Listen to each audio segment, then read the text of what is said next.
The history of the Abbasid Empire is recounted here.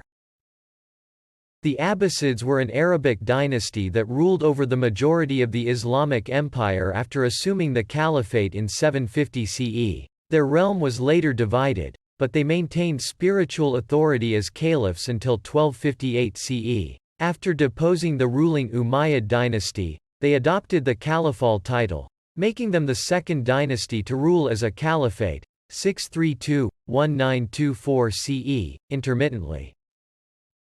By the time of the Crusades, 1195–1291 CE, they were a mere shadow of their former past. In 1258 CE, their rule came to an end after the Mongols destroyed Baghdad. A series of shadow caliphs continued under the suzerainty of the Mamluk Sultanate of Egypt, 1250–1517 CE.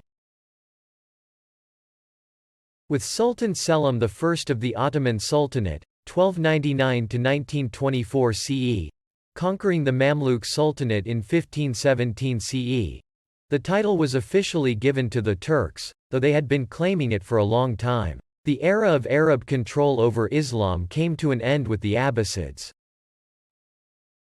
The institution of the Caliphate was conceived in 632 CE after the death of the Islamic prophet Muhammad, 570–632 CE. In the eyes of Sunni Muslims, the first four sovereigns were part of the Rashidun Caliphate, 632–661 CE, rightly guided caliphs. But Shiite Muslims discredit the first three as usurpers of the legitimate throne of the al-Bayt, the family of the Prophet. They consider only the fourth, Ali, as their spiritual leader or imam. After the assassination of Ali in 661 CE, there was a transition to absolute monarchy in Islamic history, embodied by the Umayyad Dynasty. The Umayyads were generally good administrators who kept the kingdom in check with a formidable combination of politics and military prowess. The alienation of numerous Arab and non-Arab factions, most notably the Shias and Persians, was one problem they failed to quell and instead helped stimulate. Furthermore, by the end of their reign, the royal family's inner circle had split apart, their unity had been fractured, and their hold on the empire had diminished. Marwan II, r. 747–750 CE, the final Umayyad monarch, was forced to confront his people's concealed discontent and complaints in open rebellion. One of Muhammad's uncles, Abbas ibn Abd al-Muttalib, provided the inspiration for the eponymous revolution launched by his successors. The Abbasids chanted a phrase demanding that the al-Bayt be granted their right to the caliphate. The rebels never explained exactly what they meant by al-Bayt, which is a Shiite Muslim term for Ali's family, and an Abbasid one for themselves. Abu Muslim, a strange individual, was the mastermind behind the plot. We don't know much about this man, but we do know that by his well-planned strategy and deft political maneuvering, he put the final nail in the coffin of Umayyad supremacy and created the groundwork for Abbasid control. Caliph Marwan was taken out of rest, but it was already too late.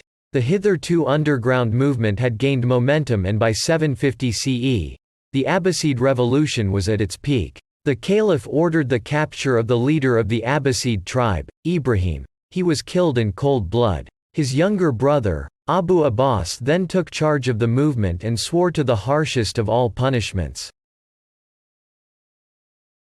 The majority of the Abbasid soldiers, led by Abu Abbas, met Marwan's army near the Greater Zab River, 750 CE, and defeated them, while the caliph's army fled the battlefield in a panic. Marwan was apprehended and executed in Egypt, where he had fled to gather his soldiers from the western territories.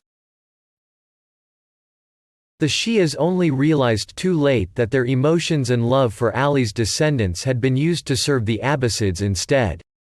Abu Abbas as-Safa, the bloodthirsty, r. 750–754 CE, was then declared caliph in Kufa. The Shias only realized too late that their emotions and love for Ali's descendants had been used to serve the Abbasids instead. As Safa sent the bulk of his army to Central Asia after his victory at Zab to block the Chinese Tang dynasty's expansion, their progress was halted at the battles of Talas, 751 CE, when the Muslims defeated them decisively. However, immediately after this brief episode of bloodshed, friendly relations developed, ushering in a new era in Islamic history as the Abbasids chose to consolidate and secure what they already had rather than expand. As Safa exacted vengeance on the Umayyads, leaving no one alive or dead in his wake. In Syria, Umayyad cemeteries were dug up, their remains were torn and burned, and all of the living male members were killed. Those who went into hiding to avoid such a horrifying destiny were enticed out with a dinner invitation and assurances of safety and reconciliation, only to be assassinated in plain sight of the ruling party, whose members proceeded to feast oblivious to their dying victims' groans. Only Abd al-Rahman I, a teenage lad, managed to flee the murder and gallop across the Abbasid territory to Spain, where he created the Emirate of Córdoba in 756 CE. The scepter was then taken up by his younger brother Jafar, named as al-Mansur, who died only 4 years after inheriting the position. Later Abbasid emperors followed the habit of adopting inspiring titles. One thing that the Abbasids had been lacking hitherto was a capital of their own.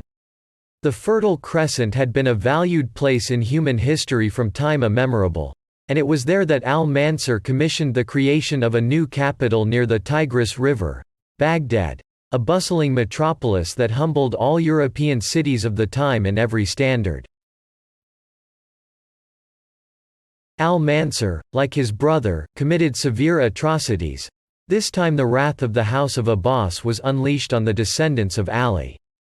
Thinking that they were instigating a plot against him, he provoked them to revolt and then crushed the rebellion, 762–763 CE, with extreme ruthlessness.